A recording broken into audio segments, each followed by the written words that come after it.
Hello guys! And today's video, papakita ko po sa inyo yung dinner namin. So ayan guys, nagluto po ako ng shrimp with garlic and butter. Yan.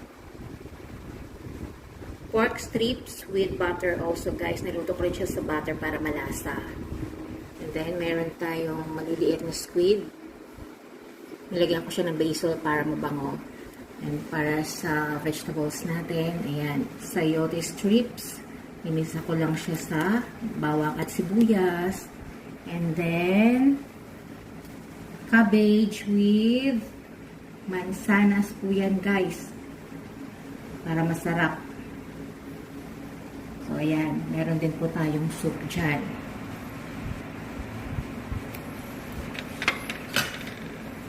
So, ayan.